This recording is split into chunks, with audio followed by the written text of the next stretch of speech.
22 लाख का बिल, फिर भी नहीं बची 18 साल के युवक की जान। सीएम के निर्देश पर राज्य अस्पताल में हाई लेवल जांच शुरू।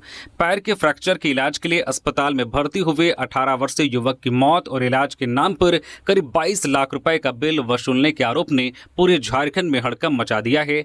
लातेहार निवासी राजू कुमार रंजन की मौत के बाद परिजनों ने रांची के राज्य अस्पताल पर गंभीर मेडिकल लापरवाही के आरोप लगाए। उनका कहना है कि भर्ती के समय पर ड्रेसिंग और उचित इलाज नहीं किया गया, जिससे संक्रमण बढ़ता गया और आखिरकार युवक की मौत हो गई।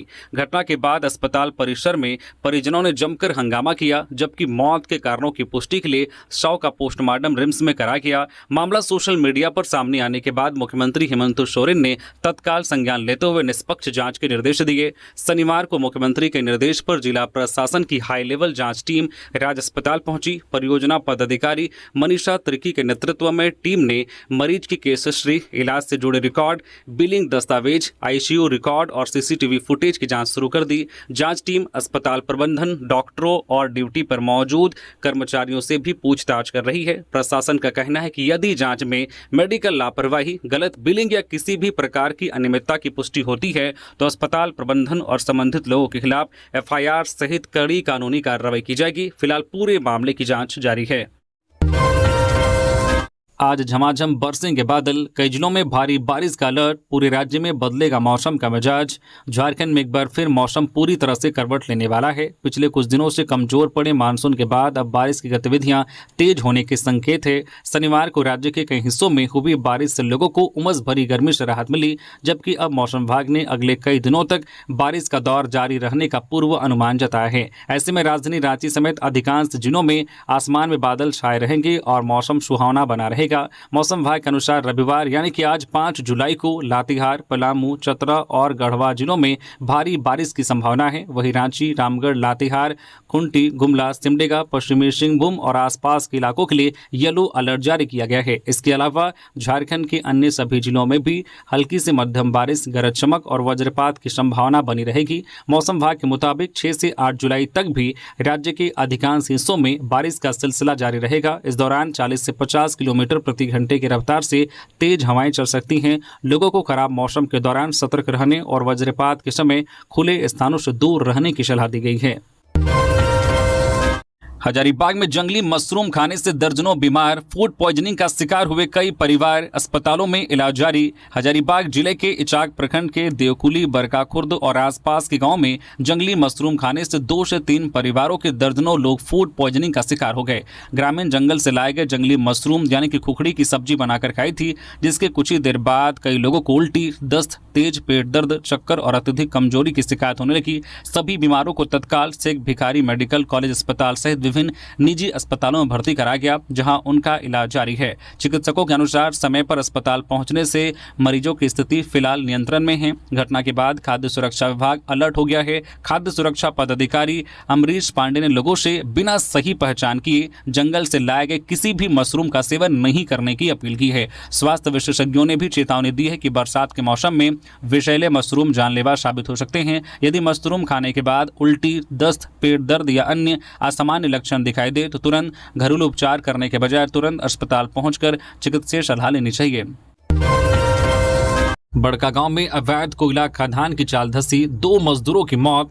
हजारीबाग के बड़कागांव प्रखंड के लुरुंगा क्षेत्र में संचालित कथित अवैध कोयला खदान की चाल धसने से शनिवार को 2 मजदूरों की मौत की खबर है। मृतकों की पहचान शिबू बेदिया और सुखदेव गंजू के रूप में बताई जा रही है।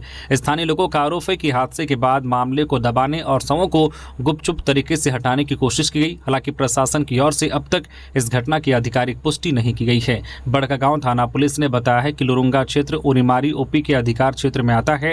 यह क्षेत्र पहले भी अवैध कोयला खनन के दौरान हुए हादसों को लेकर चर्चा में रहा है। राउतपारा और चानो में भी चाल धंसने की घटनाओं में कई मजदूरों की जान जा चुकी है। लगातार हो रहे ऐसे हादसों ने अवैध खनन, सुरक्षा व्यवस्था और प्रशासनिक कार्रवाई पर भी गंभीर सवाल खड़े कर दिए हैं। फिलहाल उरीमारी ओपी का पक्ष सामने नहीं आया है और मामले की आधिकारिक पुष्टि का इंतजार किया जा रहा है। झारखंड टेक्सटाइल नीति 2026 का ड्राफ्ट तैयार। 75% स्थानीय युवाओं को नौकरी देना होगा अनिवार्य। झारखंड सरकार ने टेक्सटाइल, अपैरल और फुटवेयर उद्योग को बढ़ावा देने के लिए नई नीति 2026 का ड्राफ्ट तैयार किया है। इसका लक्ष्य राज्य में 1000 करोड़ रुपए से अधिक का निवेश लाना और 20,000 से ज्यादा नए रोजगार पैदा करना है। सरकार non woven textile, readymade garment, medical textile, eco friendly कपड़े और नॉन वेदर फुटवेयर जैसे क्षेत्रों में निवेश बढ़ाना चाहती है। नई नीति को 8 और 9 जुलाई को दिल्ली में होने वाले इन्वेस्टर समिट में पेश किया जाएगा। उद्योगों को स्थायी पूंजी निवेश पर 20% तक सब्सिडी मिलेगी, जिसकी अधिकतम सीमा 50 करोड़ रुपए तय की गई है। नीति के तहत टेक्सटाइल कंपनियों को 75% स्थानीय निवासियों को रोजगार देना अनिवार्य होगा। सरकार पुरुष कर्मचारियों पर 5,000 रुपए और महिला कर्मचारियों पर 6,000 रुपए प्रति माह वेज सब्सिडी देगी, जबकि ST, SC और दिव्यांग कर्मचारियों के लिए अतिरिक्त 1,000 रुपए का प्रावधान होगा। राज्य को निवेश के लिए 3 जोन में बांटा गया है, जिसमें पिछड़े और दूरदराज जिलों में उद्योग लगाने पर 3 से 5% तक अतिरिक्त सब्सिडी मिलेगी। सरकार हर जिले में कम से कम एक टेक्सटाइल क्लस्टर या प्रशिक्षण केंद्र स्थापित करने की भी तैयारी कर रही है। लातेहार के चंपा घाटी में ट्रेलर हादसा, चालक की मौत, भाई गंभीर घायल। लातेहार के महुआडांड थाना क्षेत्र स्थित चंपा घाटी में शनिवार शाम सड़क हादसे में कर्नाटक निवासी ट्रेलर चालक जशवंत नायक 40 वर्षीय की मौके पर ही मौत हो गई, जबकि उनके सगे भाई और खलासी लवकेश नायक 35 वर्षीय गंभीर रूप से घायल हो गए। दोनों कर्नाटक से OTS कंपनी का सामान लेकर ट्रेलर से पटना जा रहे थे। महुआडांड चंपा मुख्य मार्ग पर चंपा घाटी के पास चालक ने वाहन से नियंत्रण खो दिया, जिससे ट्रेलर दुर्घटनाग्रस्त हो गया। सूचना पर पहुंची पुलिस ने घायल को अपनी गाड़ी से महुआडांड सामुदायिक स्वास्थ्य केंद्र पहुंचाया, जहां उनका इलाज चल रहा है। घटना के बाद ग्रामीणों ने 108 एम्बुलेंस के करीब 1 घंटे देर से पहुंचने का आरोप लगाया। लोगों ने कहा कि चंपा घाटी लंबे समय से दुर्घटना क्षेत्र बनी हुई है और यहां भारी वाहनों के साथ पहले भी कई गंभीर हादसे हो चुके हैं। ग्रामीणों के अनुसार घाटी की सड़क डिजाइन और तकनीकी खामियों के कारण वाहन असंतुलित हो जाते हैं। इस हादसे के बाद स्थानीय लोगों ने सड़क के अलाइनमेंट में सुधार, जरूरी कटाव और बेहतर सुरक्षा व्यवस्था की मांग तेज कर दी है। प्रेम विवाह से नाराज परिवार ने उठाया चौंकाने वाला कदम, जिंदा बेटी का किया पिंडदान। क्या कोई परिवार अपनी जिंदा बेटी का अंतिम संस्कार कर सकता है? झारखंड के चतरा जिले से सामने आई यह घटना हर किसी को हैरान कर रही है। प्रेम विवाह से नाराज एक परिवार ने अपनी बेटी को सामाजिक रूप से मृत घोषित कर दिया और हिंदू रीति रिवाज के अनुसार उसका प्रतीकात्मक पिंडदान और अंतिम संस्कार कर दिया। मामला चतरा जिले के गिद्धौर प्रखंड का है। जानकारी के अनुसार युवती ने परिवार की मर्जी के खिलाफ जाकर प्रेम विवाह किया था। इससे नाराज परिजनों ने सार्वजनिक रूप से उससे सभी रिश्ते खत्म करने का ऐलान किया। इसके बाद बेटी की तस्वीर और पुतले की अर्थी तैयार की गई और शमशान ले जाकर अंतिम संस्कार की रस्में निभाई गई। इस घटना के सामने आने के बाद पूरे इलाके में इसकी चर्चा तेज हो गई है। कोई इसे परिवार का निजी फैसला बता रहा है तो कई लोग इसे बेहद कठोर कदम मान रहे हैं। फिलहाल यह मामला सामाजिक बहस का विषय बना हुआ है। कांके के पूर्व विधायक हरिराम राम बाबू का निधन, श्रद्धांजलि देने पहुंचे मंत्री राधाकृष्ण किशोर।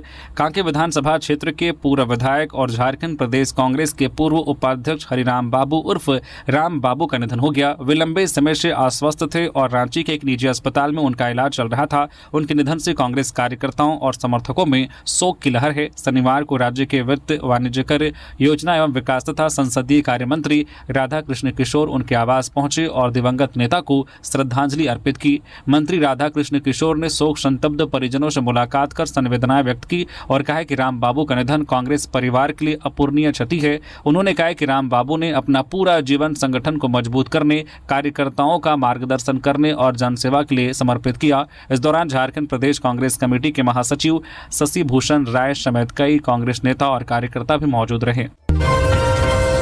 जमशेदपुर हिंसा पर गरमाई सियासत, भाजपा प्रदेश अध्यक्ष आदित्य साहू बोले यह जंगल राज का प्रमाण। जमशेदपुर के बिष्टुपुर स्थित double down bar and restaurant के बाहर हुए हिंसक मामले में घायल हिमांशु सिंह की मौत के बाद भाजपा प्रदेश अध्यक्ष आदित्य साहू आदित्यपुर स्थित उनके आवास पहुंचे और परिजनों से मुलाकात कर संवेदना व्यक्त की। इस दौरान भाजपा प्रदेश महामंत्री अमर बावरी, पूर्व मंत्री भानु प्रताप शाही समेत कई नेता मौजूद रहे। मीडिया से बातचीत में आदित्य साहू ने राज्य सरकार सरकार और पुलिस प्रशासन पर गंभीर आरोप लगाते हुए कहा है कि पुलिस की मौजूदगी में हमला होना झारखंड की बिगड़ती कानून व्यवस्था और जंगल राज का प्रमाण है। आदित्य साहू ने घटना के समय मौजूद पुलिस कर्मियों की भूमिका की निष्पक्ष जांच और दोषियों पर सख्त कार्रवाई की मांग की। उन्होंने कहा कि भाजपा इस मामले को दबने नहीं देगी और जरूरत पड़ने पर राज्यव्यापी आंदोलन करेगी। वही डबल डाउन बार के संचालक नीरज सिंह पर दर्ज एफआईआर को लेकर उन्होंने कहा कि पार्टी की जांच में बार के दस्तावेज और लाइसेंस वैध पाए गए हैं। हालांकि उन्होंने यह भी कहा है कि यदि किसी के खिलाफ ठोस साक्ष्य मिलते हैं तो कानून के अनुसार कार्रवाई होनी चाहिए। पश्चिमी सिंहभूम जिले के गोइलकेरा में वज्रपात की चपेट में आने से महिला की मौत।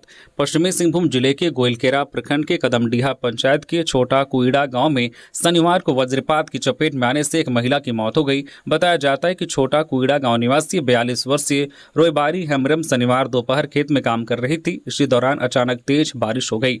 इसी बीच वह बारिश से बचने के लिए एक पेड़ के नीचे खड़ी हो गई। बारिश के बीच ही पेड़ पर वज्रपात होने से मौके पर ही उसकी मौत हो गई। घटना की सूचना मिलते ही कदमडीहा पंचायत के मुखिया द्रौपदी पूर्ति और पंचायत समिति सदस्य बुधन पूर्ति मौके पर पहुंचे। उन्होंने शोकाकुल परिजनों को ढाढ़स बंधाया और प्रशासन से पीड़ित परिवार को नियमानुसार सरकारी सहायता उपलब्ध कराने की मांग की। घटना के बाद गांव में शोक का माहौल है। गिरिडीह में करंट लगने से युवक की दर्दनाक मौत। पंखे का तार जोड़ते समय हुआ हादसा।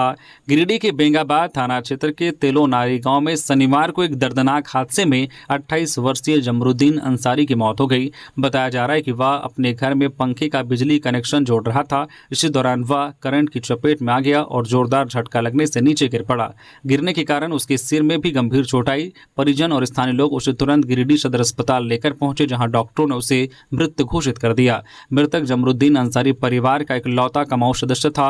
वह अपने पीछे वृद्ध माता पिता, पत्नी, 3 वर्षीय बेटी और 2 वर्षीय बेटे को छोड़ गया है। घटना के बाद परिवार में मातम पसरा हुआ है। श्रावणी मेले की तैयारी तेज। झारखंड बिहार ने बनाया संयुक्त सुरक्षा और सुविधा का प्लान। राज्य के श्रावणी मेला 2026 को सुरक्षित और व्यवस्थित बनाने के लिए देवघर में झारखंड और बिहार के आला अधिकारियों की संयुक्त समन्वय बैठक हुई। बैठक में सुल्तानगंज से देवघर तक कांवरिया पथ पर श्रद्धालुओं की सुरक्षा, भीड़ नियंत्रण, यातायात व्यवस्था और दोनों राज्यों के बीच बेहतर समन्वय को लेकर विस्तृत रोड मैप तैयार किया गया। मेला क्षेत्र में होल्डिंग पॉइंट बनाए जाएंगे, जहां पेयजल, शौचालय, स्वास्थ्य सुविधा, मोबाइल चार्जिंग, बिजली और अन्य जरूरी सुविधाएं उपलब्ध कराई जाएगी। साथ ही खोए हुए बच्चों और बुजुर्गों को परिजनों से मिलाने के लिए विशेष जागरूकता अभियान भी चलाया जाएगा। प्रशासन ने बताया कि रविवार और सोमवार को श्रद्धालुओं की अधिक भीड़ को देखते हुए अतिरिक्त पुलिस बल और दंडाधिकारियों की तैनाती की जाएगी। बिहार से आने वाले वाहनों की छत पर श्रद्धालुओं के बैठने पर पूरी तरह से रोक रहेगी और डबल डेकर वाहनों को भी प्रवेश नहीं मिलेगा। वहीं इस बार श्रद्धालुओं की सुविधा को ध्यान में रखते हुए वीआईपी पूजा की व्यवस्था भी नहीं होगी, ताकि आम भक्त बिना किसी बाधा के बाबा वैद्यनाथ का जलाभिषेक कर सके। कंटेनर से हो रही थी मवेशियों की तस्करी। पलामू पुलिस ने 42 मवेशी बरामद किए। यूपी का तस्कर गिरफ्तार। पलामू पुलिस ने मवेशी तस्करी के खिलाफ कार्रवाई करते हुए नावा बाजार थाना क्षेत्र में एक कंटेनर से 42 मवेशी बरामद किए हैं। पुलिस को सूचना मिली थी कि गढ़वा से छतरपुर के रास्ते बिहार के बारून इलाके में मवेशियों की खेप भेजी जा रही है। इसके बाद नेशनल हाईवे स्थित चेक पोस्ट पर वाहन जाँच शुरू की गई। कंटेनर को रोकते ही उसमें सवार 2 लोग भागने लगे, जिसमें से एक को पुलिस ने पकड़ लिया, जबकि एक आरोपी फरार हो गया। कंटेनर खोलने पर 42 मवेशी मिले, जिनमें एक की मौत हो चुकी थी। पुलिस ने इस मामले में उत्तर प्रदेश के प्रयागराज स्थित फाफा मऊ निवासी इमरान, गढ़वा के रंका थाना क्षेत्र निवासी मनसब अंसारी और शफीक अंसारी को गिरफ्तार किया है। थाना प्रभारी संजय कुमार यादव ने बताया है कि फरार आरोपी की पहचान बिहार के बारू निवासी डोमन के रूप में हुई है, जिसकी तलाश की जा रही है। गिरफ्तार आरोपियों से पूछताछ के आधार पर तस्करी नेटवर्क की जानकारी जुटाई जा रही है और आगे की कानूनी कार्रवाई जारी है। दुबई में फंसे गिरिडीह के प्रवासी मजदूर लालचंद महतो, पासपोर्ट गुम होने से बढ़ी मुश्किलें। गिरिडीह जिले के बगोदर थाना क्षेत्र के तिरला निवासी प्रवासी मजदूर लालचंद महतो दुबई में फंसे हुए हैं। वह रोजगार की तलाश में दुबई गए थे और वहां कारपेंटर के रूप में काम कर रहे थे। काम के दौरान उनका पासपोर्ट गुम हो गया, जिसके बाद उन्हें कानूनी और दस्तावेजी परेशानियों का सामना करना पड़ रहा है। पासपोर्ट नहीं होने के कारण कंपनी ने भी उन्हें काम से हटा दिया है। अब वे आर्थिक संकट में हैं और भारत लौटना चाहते हैं, लेकिन जरूरी जरूरी प्रक्रिया पूरी नहीं होने से उनकी वापसी नहीं हो पा रही है। लालचंद महतो की पत्नी ने केंद्र और झारखंड सरकार से पति की सकुशल वतन वापसी के लिए मदद की गुहार लगाई है। उन्होंने बताया कि परिवार पहले से आर्थिक तंगी से गुजर रहा है और उनके ससुर दशरथ महतो वर्ष 2013 से दुबई से लापता हैं। प्रवासी श्रमिकों के लिए काम करने वाले सिकंदर अली ने भी सरकार से मामले में हस्तक्षेप कर लालचंद की जल्द वापसी सुनिश्चित करने की मांग की है। उन्होंने कहा कि विदेशों में फंसे मजदूरों की मदद के साथ साथ स्थानीय स्तर पर रोजगार के अवसर बढ़ाने के लिए भी प्रभावी कदम उठाने की जरूरत है। खरकई नदी में नहाने गए 2 छात्र डूबे, एक का शव बरामद, दूसरे की तलाश जारी। सरायकेला जिले के आरआईटी थाना क्षेत्र में आसंगी चेक डैम के पास खरकई नदी में नहाने गए 2 छात्र शनिवार दोपहर डूब गए। दोनों करीब 1 बजे नदी में नहाने पहुंचे थे, लेकिन गहरे पानी और तेज बहाव का अंदाजा नहीं लगा सके। सूचना मिलते ही आरआईटी थाना प्रभारी रविकांत पारासर पुलिस बल के साथ मौके पर पहुंचे और स्थानीय गोताखोरों की मदद से राहत व बचाव कार्य शुरू कराया। पुलिस ने एक छात्र का शव बरामद कर लिया है, जिसकी पहचान आदित्यपुर के कल्पनापुरी आलोक विहार निवासी उत्कर्ष कुमार के रूप में हुई है। दूसरे छात्र की तलाश के लिए नदी में रेस्क्यू ऑपरेशन जारी है। स्थानीय लोगों के अनुसार आसंगी चेक डैम और खरकई नदी के इस हिस्से में पहले भी डूबने की घटनाएं हो चुकी हैं। ग्रामीणों का कहना है कि वे बाहर से आने वाले युवाओं को गहरे पानी में जाने से मना करते हैं, लेकिन कई लोग चेतावनी को नजरअंदाज कर देते हैं। पुलिस ने लोगों से नदी और चेक डैम के गहरे हिस्से में ना उतरने की अपील की है। धनबाद की राजनीति में बड़ा बवाल, सांसद ढुलू महतो और गैंगस्टर प्रिंस खान के खिलाफ एफआईआर, विधायक अरूप चटर्जी ने लगाए गंभीर आरोप। धनबाद की राजनीति में बड़ा विवाद खड़ा हो गया है। निरसा विधायक अरूप चटर्जी ने सांसद ढुलू महतो और गैंगस्टर प्रिंस खान के खिलाफ निरसा थाने में एफआईआर दर्ज कराई है। विधायक का आरोप है कि सांसद के कथित अवैध कारोबार और प्रिंस खान से संबंधों की जांच की मांग करने के बाद उन्हें धमकी भरा संदेश मिला। उन्होंने दावा किया है कि प्रिंस खान ढुलू महतो के इशारे पर धनबाद में रंगदारी वसूलता है और दोनों के बीच पुराने संबंध हैं। इन आरोपों की स्वतंत्र पुष्टि फिलहाल नहीं हुई है। प्रेस वार्ता के दौरान अरूप चटर्जी ने सांसद ढुलू महतो के धमकी मिलने के दावे पर भी सवाल उठाए और पूरे मामले की निष्पक्ष जांच की मांग की। उन्होंने यह भी दावा किया है कि प्रिंस खान भारत में नहीं बल्कि पाकिस्तान से अपना नेटवर्क संचालित कर रहा है और उसकी गिरफ्तारी के लिए अंतर्राष्ट्रीय स्तर पर कार्रवाई जरूरी है। विधायक ने चेतावनी दी है कि यदि भविष्य में उनके साथ कोई अप्रिय घटना होती है तो इसकी जिम्मेदारी ढुलू महतो और प्रिंस खान की होगी। फिलहाल इस मामले को लेकर राजनीतिक बयानबाजी तेज हो गई है। दिल्ली दौरे से रांची लौटे मुख्यमंत्री हेमंत सोरेन, परिवार के सदस्य अभी भी राजधानी में। मुख्यमंत्री हेमंत सोरेन शनिवार दोपहर दिल्ली से रांची लौट आए। हालांकि उनकी पत्नी कल्पना सोरेन और परिवार के अन्य सदस्य फिलहाल दिल्ली में ही रुके हुए हैं। मुख्यमंत्री शुक्रवार शाम परिवार के साथ दिल्ली गए थे। उनके इस दौरे का उद्देश्य अभी तक आधिकारिक रूप से स्पष्ट नहीं किया गया है। मुख्यमंत्री के रांची लौटने के बाद भी परिवार के सदस्यों के दिल्ली में रुकने को लेकर राजनीतिक और प्रशासनिक हलकों में तरह तरह की चर्चाएं हैं। हालांकि सरकार की ओर से संबंध में अभी तक कोई आधिकारिक जानकारी साझा नहीं की गई है। गढ़वा में जंगल के बीच चल रही मिनी गन फैक्ट्री का भांडाफोड़, 2 आरोपी गिरफ्तार।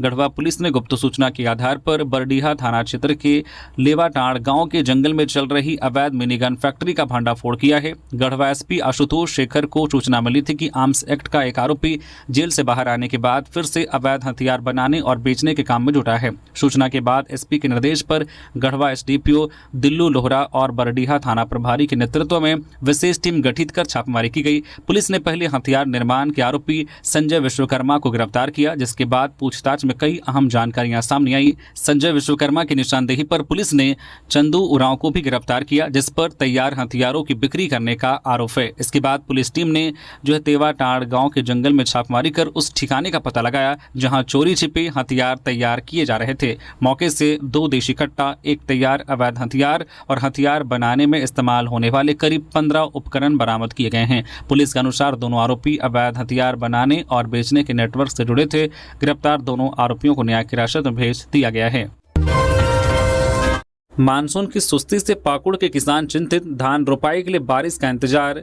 पाकुड़ में मानसून की रफ्तार धीमी पड़ने से किसानों की चिंता बढ़ गई है। जुलाई शुरू होने के बाद भी पर्याप्त बारिश नहीं हुई है, जिससे खेतों की तैयारी और धान की रोपाई का काम शुरू नहीं हो सका है। खेतों में तैयार बिचड़ा रोपाई के इंतजार में है, लेकिन पानी की कमी के कारण किसान परेशान हैं। किसानों का कहना है कि समय पर बारिश नहीं होने से बिचड़ा की गुणवत्ता प्रभावित हो सकती है और धान उत्पादन घटने की आशंका भी बढ़ गई है।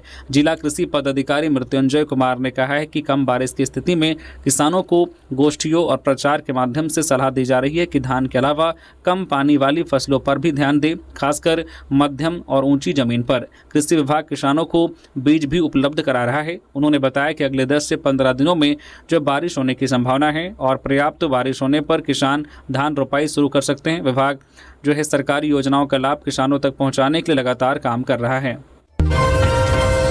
राज्य अस्पताल में युवक की मौत पर युवा राजद ने उठाए सवाल, उच्च स्तरीय जांच और कार्रवाई की मांग।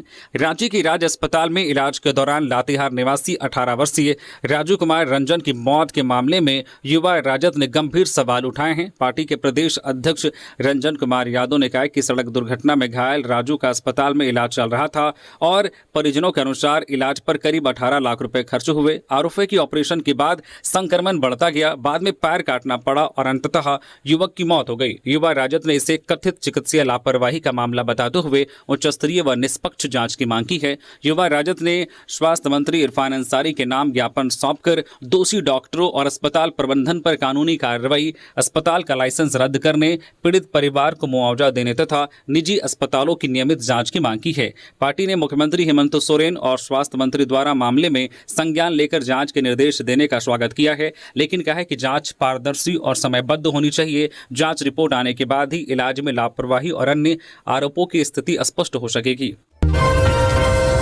दिल्ली में झारखंड का डिजिटल विजन पेश करेंगे CM Hemant Soren. Ranchi IT park और एआई पॉलिसी पर निवेशकों से होगी चर्चा। मुख्यमंत्री हेमंत सोरेन 8 और 9 जुलाई को नई दिल्ली में होने वाले नेशनल स्टेक होल्डर्स कंसल्टेशन 2026 में झारखंड का डिजिटल विजन पेश करेंगे। इस दौरान राज्य की आईटी, आईटीईएस, एआई और डिजिटल गवर्नेंस से जुड़ी योजनाओं को देश विदेश की बड़ी टेक कंपनियों और नीति निर्माताओं के सामने रखा जाएगा। इस कार्यक्रम में करीब 100 टेक और आईटी कंपनियों के प्रतिनिधियों के शामिल होने की संभावना है। बैठक में पहली बार रांची आईटी पार्क को निवेश परियोजना के रूप में प्रस्तुत किया जाएगा। साथ ही सरकार आईटी पॉलिसी 2026 के तहत निवेशकों को मिलने वाली विभिन्न सुविधाओं की जानकारी देगी। इसके अलावा draft AI policy 2026, state AI mission, Jharkhand AI cloud और जैप आईटी की भूमिका पर भी चर्चा होगी। सरकार का लक्ष्य है कि एआई के जरिए कृषि, स्वास्थ्य, खनिज प्रशासन और ग्रामीण विकास समेत विभिन्न क्षेत्रों में बेहतर डिजिटल सेवाएं उपलब्ध कराना है। झारखंड की 9 जनजातीय और क्षेत्रीय भाषाओं को प्राथमिक स्तर से पढ़ाने की उठी मांग। रांची विश्वविद्यालय में आयोजित जनजातीय एवं क्षेत्रीय भाषा बचाओ मोर्चा के कॉन्क्लेव 2.0 में झारखंड की 9 प्रमुख जनजातीय और क्षेत्रीय भाषाओं को प्राथमिक स्तर से पढ़ाने की मांग उठी। कार्यक्रम में शिक्षाविदों, साहित्यकारों, शोधार्थियों और छात्रों ने कहा कि कुड़ुख, खड़िया, हो, मुंडारी, संताली, कुरमाली, खोरठा, नागपुरी और पंच प्रगनिया झारखंड की सांस्कृतिक पहचान की आधारशिला हैं। वक्ताओं ने कहा कि हिंदी और अंग्रेजी के बढ़ते प्रभाव तथा मातृभाषाओं के घटते उपयोग के कारण इन भाषाओं का अस्तित्व खतरे में पड़ता जा रहा है। कार्यक्रम में इन भाषाओं को प्राथमिकता से उच्च शिक्षा तक मजबूत स्थान देने, रोजगार के अवसरों से जोड़ने और डिजिटल प्लेटफॉर्म पर बढ़ावा देने की मांग की गई।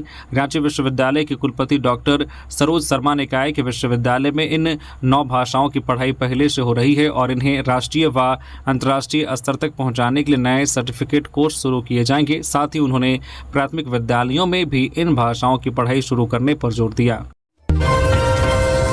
कांके से धुर्वा तक बनेगा ग्रीन कॉरिडोर, अतिक्रमण हटाकर विकसित होगा मॉडल अर्बन रूट। रांची नगर निगम ने कांके से धुर्वा तक करीब 20 किलोमीटर लंबे मुख्य मार्ग को मॉडल अर्बन कॉरिडोर के रूप में विकसित करने की तैयारी शुरू कर दी है। यह कॉरिडोर कांके राम मंदिर से झारखंड मंत्रालय स्थित प्रोजेक्ट भवन तक जाएगा और जस्टिस एलपीएन, सहदेव चौक, रातू रोड चौक व हरमू बाईपास से होकर गुजरेगा। योजना के तहत सड़क किनारे अवैध अतिक्रमण हटाया जाएगा और पूरे मार्ग का सौंदर्यीकरण किया जाएगा। यहाँ vertical garden, green patch, wall painting और म्यूरल्स लगाए जाएंगे ताकि मार्ग को स्वच्छ, सुंदर और पर्यावरण अनुकूल बनाया जा सके। नगर निगम सड़कों, फुटपाथों, पार्किंग वे और वेंडिंग जोन का वैज्ञानिक ढंग से प्रबंधन करेगा, जिससे अवैध पार्किंग, दुकानों के अतिक्रमण और अनियंत्रित ऑटो स्टैंड की समस्या कम हो सके। नागा बाबा खटाल बाजार के पास एक भूखंड को स्थायी ऑटो स्टैंड बनाने की भी योजना है, जिससे जाम से राहत मिलने की उम्मीद है। आरएमसी ने सर्वे शुरू कर दिया है और सर्वे पूरा होने के बाद चरणबद्ध तरीके से अतिक्रमण हटाओ अभियान व सौंदर्यीकरण का काम शुरू किया जाएगा।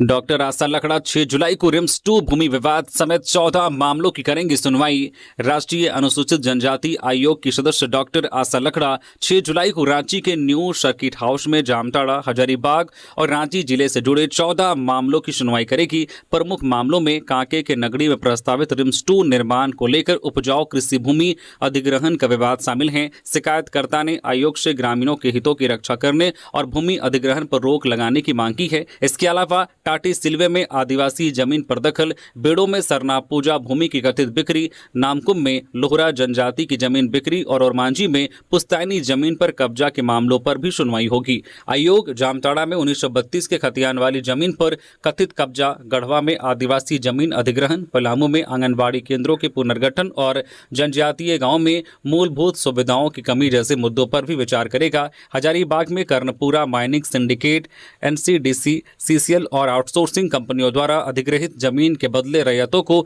मुआवजा और रोजगार नहीं मिलने की शिकायतों की भी सुनवाई की जाएगी। SIR अभियान के तहत रघुवर दास ने परिवार संग भरा गणना प्रपत्र, मतदाताओं से सक्रिय भागीदारी की अपील।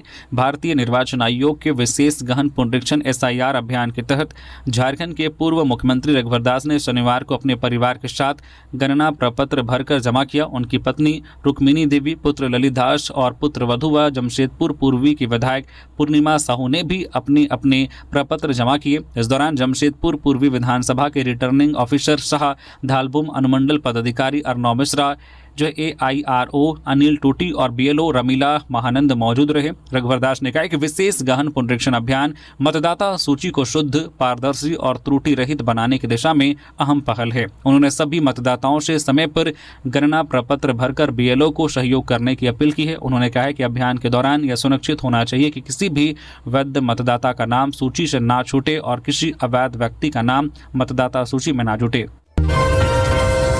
जामताड़ा में रातों रात मुख्य सड़क पर मिट्टी डालकर रास्ता जाम, प्रशासन ने घंटों में बहाल किया मार्ग। जामताड़ा शहर में टावर चौक से गर्ल्स स्कूल होते हुए न्यूटन टाउन जाने वाले मुख्य मार्ग को रातों रात भारी मात्रा में मिट्टी डालकर बाधित कर दिया गया। आरोप है कि जमीन हड़पने की नियत से एक व्यवसायी ने करीब 70 से 80 ट्रैक्टर मिट्टी सड़क पर गिरवा दी, जिससे आधा रास्ता पूरी तरह से बाधित हो गया।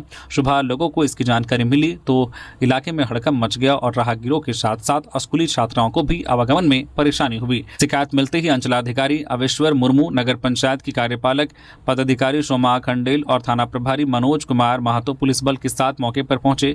प्रशासन ने JCB मशीनों की मदद से कई घंटों तक अभियान चलाकर सड़क से मिट्टी हटाई और मार्ग को फिर से चालू कराया। नगर पंचायत की कार्यपालक पदाधिकारी ने बताया कि सरकारी संपत्ति को नुकसान पहुंचाने और आम रास्ता बाधित करने के आरोप में संबंधित व्यवसाय के खिलाफ कार्रवाई की जा रही है। SIR में किसी योग्य मतदाता का नाम ना छूटे, हर जरूरतमंद को योजनाओं का लाभ मिले। के राजू। झारखंड प्रदेश कांग्रेस प्रभारी के राजू ने पलामू दौरे के दौरान पांकी प्रखंड के पकड़िया पंचायत और तरहसी प्रखंड के तरिया गांव में विशेष गहन पुनरीक्षण SIR अभियान को लेकर ग्रामीणों व पार्टी कार्यकर्ताओं के साथ बैठक की। उन्होंने कांग्रेस के बूथ लेवल एजेंटों को निर्देश दिया है कि वे घर घर पहुंचकर लोगों को गणना प्रपत्र भरने में सहयोग करें और यह सुनिश्चित करें कि किसी भी योग्य मतदाता का नाम मतदाता सूची से ना छूटे। उन्होंने कहा कि मतदाता सूची में सही नाम दर्ज होना हर नागरिक के लोकतांत्रिक अधिकार की रक्षा के लिए जरूरी है। बैठक में के राजू ने ग्रामीणों से सरकारी योजनाओं की स्थिति पर भी चर्चा की और स्थानीय संगठन पदाधिकारियों को निर्देश दिया है कि कोई भी गरीब या पात्र व्यक्ति जन कल्याणकारी योजनाओं के लाभ से वंचित न रहे। कार्यक्रम में पूर्व केंद्रीय मंत्री सुबोध कांत सहाय, कांके विधायक सुरेश बैठा, पूर्व मंत्री KN त्रिपाठी, पलामू जिला प्रभारी विनय सिन्हा, दीपू, जिला अध्यक्ष विमला कुमारी सहित कई कांग्रेस नेता, कार्यकर्ता और ग्रामीण मौजूद रहे। चतरा में युवक ने जहरीले सांपों को चबाने का दावा किया, अस्पताल में इलाज के बाद हालत स्थिर। चतरा जिले के कुंदा थाना क्षेत्र के बरवाडी गांव में एक युवक द्वारा 2 जहरीले सांपों को पकड़कर चबाने का दावा किए जाने से इलाके में अफरा तफरी मच गई। युवक बुधन भारती ने ग्रामीणों के सामने यह हरकत की, जिसके बाद परिजन घबरा गए और स्थानीय मुखिया मनोज कुमार साहू की मदद से उसे प्रतापपुर सामुदायिक स्वास्थ्य केंद्र भेजा गया। वहां डॉक्टरों ने उसकी जाँच की और फिलहाल उसकी हालत स्थिर बताई। हालांकि उसे निगरानी में रखने और आराम करने की सलाह दी गई है। युवक ने कहा कि उसने लोगों के मन से सांपों का डर दूर करने के लिए ऐसा किया, लेकिन यह बेहद जोखिम भरी हरकत है। ग्रामीणों और परिजनों में घटना के बाद चिंता बनी हुई है। स्थानीय लोगों ने अपील की है कि कोई भी व्यक्ति सांपों को पकड़ने, छेड़ने या इस तरह की खतरनाक काम करने की नकल ना करे, क्योंकि सांप के काटने या संपर्क में आने से गंभीर खतरा हो सकता है। रांची में डाक विभाग की बड़ी लापरवाही, डाकिया के घर से मिले आधार, पैन कार्ड और कोर्ट के समन। रांची के कांके प्रखंड स्थित पिठोरिया डाकघर में डाक वितरण में गंभीर लापरवाही का मामला सामने आया है। आरोप है कि डाकिया विकास कुमार ने करीब 1 साल से सैकड़ों लोगों की जरूरी डाक उनके घरों तक नहीं पहुंचाई और उसे अपने घर में छिपा कर रखा। शिकायत मिलने पर डाक विभाग के इंस्पेक्टर दीपक कुमार के नेतृत्व में छापेमारी की गई, जहां कई बोरों में लंबित डाक बरामद हुई। इनमें Aadhaar card, PAN card, ATM card, bank passbook, आयकर विभाग के नोटिस, लोक अदालत और विभिन्न न्यायालयों से जारी समन और अन्य जरूरी पत्र शामिल हैं। मामले की गंभीरता को देखते हुए डाक विभाग ने आरोपी डाकिया को तत्काल निलंबित कर विभागीय जांच शुरू कर दी है। समय पर दस्तावेज नहीं मिलने से ग्रामीणों को बैंकिंग काम, सरकारी योजनाओं और अदालती मामलों में परेशानी होने की बात सामने आई है। विभाग ने बरामद सभी लंबित डाक को प्राथमिकता के आधार पर संबंधित लोगों तक पहुंचाने के लिए विशेष वितरण अभियान चलाने की घोषणा की है। जांच में किसी अन्य कर्मचारी या अधिकारी की लापरवाही अथवा मिलीभगत सामने आने पर उनके खिलाफ भी कार्रवाई की जाएगी। रांची में यात्रियों से लूटपाट करने वाले गिरोह का खुलासा, 2 आरोपी गिरफ्तार, 1 नाबालिग निरुद्ध। रांची के धुरवा थाना क्षेत्र में यात्रियों को रिक्शा में बैठाकर लूटने वाले गिरोह का पुलिस ने त्वरित खुलासा किया है। बेंगलुरु से रांची पहुंचे एक यात्री ने हटिया स्टेशन से रांची रेलवे स्टेशन जाने के लिए एक रिक्शा बुक किया था। आरोप है कि रास्ते में चालक और उसके साथियों ने यात्री को धुरवा क्षेत्र में रोककर लूटपाट की। सूचना मिलते ही धुरवा थाना प्रभारी के नेतृत्व में पुलिस टीम सक्रिय हुई और कुछ ही मिनटों में 3 लोगों को पकड़ लिया गया, जिनमें 2 युवक और 1 नाबालिग शामिल हैं। पुलिस ने आरोपियों के पास से लूट में इस्तेमाल ई-रिक्शा, यात्री का बैग, 5,000 रुपए नगद और एक प्रिंटर बरामद किया है। गिरफ्तार युवकों की पहचान धीरज कुमार सिंह और मेजर यादव के रूप में हुई है, जबकि नाबालिग को निरुद्ध किया गया है। सिटी एसपी पारासराना के अनुसार शुरुआती जांच में आरोपियों के पुराने आपराधिक रिकॉर्ड होने और पहले भी यात्रियों को निशाना बनाने की बात सामने आई है। पुलिस अब इनके अन्य मामलों में शामिल होने और पूरे गिरोह के नेटवर्क की जांच कर रही है। बच्चों की पढ़ाई के लिए ग्रामीणों ने बांस तिरपाल से बनाई पाठशाला, जर्जर स्कूल भवन से खतरा। सिमडेगा जिले के बानो प्रखंड स्थित हल्दीबिड़ा प्राथमिक विद्यालय का भवन पूरी तरह से जर्जर हो चुका है। छत से बारिश का पानी टपकता है और बरसात में कमरों में पानी भर जाता है, जिससे बच्चों की सुरक्षा पर खतरा बना रहता है। ग्रामीणों और शिक्षकों ने कई वर्षों से नए स्कूल भवन की मांग की, लेकिन विभाग से सिर्फ आश्वासन मिलने के बाद बारिश शुरू होते ही गाँव के लोगों ने बच्चों की पढ़ाई बचाने के लिए खुद पहल की। ग्रामीणों ने श्रमदान कर विद्यालय परिसर में बांस और तिरपाल से झोपड़ीनुमा अस्थायी कक्षा तैयार की है। किसी ने बांस दिया, किसी ने तिरपाल और किसी ने मेहनत कर बच्चों के लिए सुरक्षित पढ़ाई की व्यवस्था की। बच्चे अब इसी इको फ्रेंडली अस्थायी पाठशाला में पढ़ाई कर रहे हैं, लेकिन ग्रामीणों का कहना है कि यह लंबे समय का समाधान नहीं है। उन्होंने सरकार से जल्द नया और सुरक्षित स्कूल भवन बनाने की मांग की है, ताकि बच्चों की शिक्षा बिना रुकावट जारी रह सके। पुलिया पर बैठने के विवाद में 4 माह के मासूम की हत्या, पलामू पुलिस ने मुख्य आरोपी और उसके पिता को किया गिरफ्तार। पलामू के हैदरनगर थाना क्षेत्र के बिंदु बिगहा गांव में पुलिया पर बैठने को लेकर शुरू हुए मामूली विवाद ने भयावह रूप ले लिया। आरोप है कि विवाद के बाद चितरंजन पासवान उर्फ शिवम धारदार बलुआ यानी कि फरसा लेकर दीपक पासवान के घर पहुंचा और उन पर उनकी पत्नी रूपा देवी तथा 4 माह के बेटे प्रिंस कुमार पर ताबड़तोड़ हमला कर दिया। इस हमले में मासूम प्रिंस की मौत हो गई, जबकि उसके माता पिता गंभीर रूप से घायल हो गए। दोनों का इलाज रिम्स रांची में चल रहा है। घटना के बाद हैदरनगर थाना में मामला दर्ज कर पुलिस ने त्वरित कार्रवाई करते हुए मुख्य आरोपी चितरंजन पासवान उर्फ शिवम और उसके पिता तुलसी पासवान को गिरफ्तार कर न्यायिक हिरासत में भेज दिया। पुलिस ने हत्या में इस्तेमाल किया गया धारदार बलुआ भी बरामद कर लिया है। पुलिस अधिकारियों के अनुसार मामले की आगे की जांच जारी है और घटना से जुड़े सभी पहलुओं की पड़ताल की जा रही है। गोड्डा में भीषण सड़क हादसा, स्कॉर्पियो की टक्कर से बाइक सवार युवक की मौत, 2 टुकड़ों में बटी बाइक। गोड्डा जिले के नगर थाना क्षेत्र में शनिवार को गोड्डा हंसडीहा 4 लेन पर दर्दनाक सड़क हादसा हो गया। पुनसिया गांव निवासी राजन कुमार की तेज रफ्तार स्कॉर्पियो की टक्कर से मौके पर ही मौत हो गई। टक्कर इतनी भीषण थी कि उनकी पल्सर बाइक 2 टुकड़ों में बट गई और उसके पुर्जे करीब 200 फीट दूर तक बिखर गए। हादसे के बाद स्कॉर्पियो चालक वाहन छोड़कर मौके से फरार हो गया। बताया जा रहा है कि राजन की शादी 1 साल पहले हुई थी और और वह अपने निर्माणाधीन नए घर की ओर जा रहे थे। घटना की सूचना मिलते ही परिजन और बड़ी संख्या में ग्रामीण मौके पर पहुंचे तथा आक्रोश में गोड्डा हंसडीहा 4 लेन को जाम कर दिया। सूचना पर नगर थाना पुलिस मौके पर पहुंची और लोगों को समझाकर जाम हटाने का प्रयास किया। पुलिस ने दुर्घटनाग्रस्त स्कॉर्पियो को जब्त कर लिया है, जबकि फरार चालक की तलाश जारी है। शव को कब्जे में लेकर पुलिस ने कार्रवाई शुरू कर दी है। गुमला का आम्रपाली आम अब दुबई में पहली खेप इंटरनेशनल मार्केट के लिए रवाना।